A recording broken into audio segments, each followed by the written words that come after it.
दोस्तों नमस्कार। क्या इजराइल कमज़ोर पड़ता हुआ ईरान के सामने दिखाई दे रहा है? क्या अब इजराइल को अमेरिका की बहुत ही ज़्यादा ज़रूरत है? क्या ईरान के सामने अब कुछ ही दिन तक टिक पाएगा इजराइल और इसके बाद हारता हुआ ये जंग इजराइल दिखाई देगा? क्या इजराइल का एयर डिफेंस सिस्टम जो कि बहुत ही ज़्यादा एडवांस बताया जा रहा था वो पूरी तरीके से तबाह हो गया है?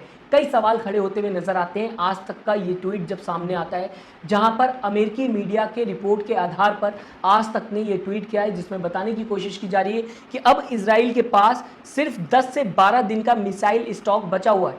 यानी कि ईरान से जो जंग हो रही है इसमें इजराइल के पास सिर्फ 10 से 12 दिन का मिसाइल स्टॉक बचा हुआ है। इसके बाद कहा जा सकता है इजराइल को हार माननी होगी ईरान के सामने। साथ ही साथ दोस्तों अगर बात की जाए इस रिपोर्ट में यह भी बताने की कोशिश की जा रही है कि अमेरिकी मीडिया के रिपोर्ट की माना जाए अगर तो इजराइल के पास लॉन्ग डिस्टेंस रेंज मिसाइल रोकने वाले इंटरसेप्टर्स अब पूरी तरीके से कम होते हुए नजर आ रहे हैं।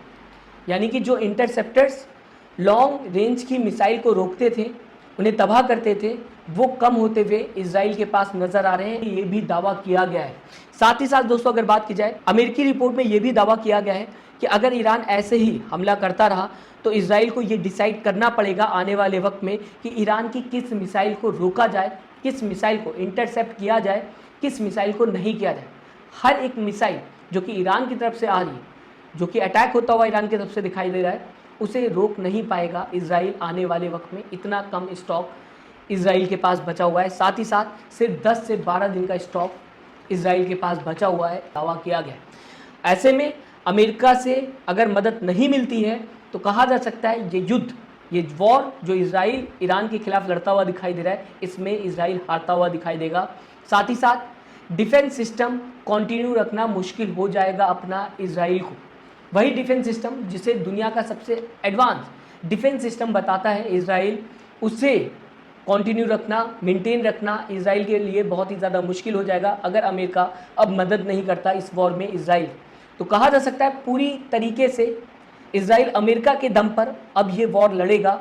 अकेले की दम पर तो बात ही नहीं है यहाँ पर कहीं, क्योंकि 10 से 12 दिन का सिर्फ स्टॉक बचा हुआ है। दूसरी तरफ ईरान कह रहा है कि हम लगातार ऐसे ही अटैक करते रहेंगे, ऐसे ही हम हमला इजराइल के ऊपर करते रहेंगे, जिसकी तस्वीरें भी सामने आते हुए दिखाई दे रही हैं। लगातार अटैक ईरान की तरफ से होता हुआ दिखाई दे रहा है और ईरान ने भी यही दावा किया है।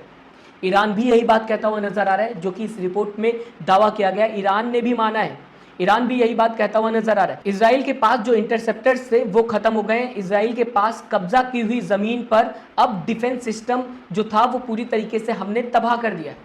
यानी कि जो फिलिस्तीन का एरिया था जिसमें इजराइल ने कब्जा कर रखा था, उसमें जो एयर डिफेंस सिस्टम थे इजराइल के, वो तबाह कर दिए ईरान ने। ये ईरान दावा करता हुआ नजर आ रहा है।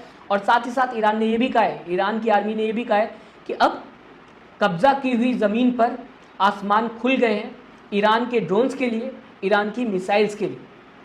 तो समझा जा सकता है एक तरफ इस रिपोर्ट में दावा किया जा रहा है कि 10 से 15 दिन का स्टॉक सिर्फ इजराइल के पास बचा हुआ है, और दूसरी तरफ ईरान की आर्मी भी यही सेम दावा करते हुए नजर आ रही कि कब्जा की हुई ज़मीन इजराइल की, जो कि पहले फिलिस्तीन था, उसमें एयर डिफेंस सिस्टम पूरी तरीके से तबाह हो चुके हैं इजराइल के, और अब आसमान खुल चुका है ईरान के ड्रोन्स और ईरान के मिसाइल्स के लिए।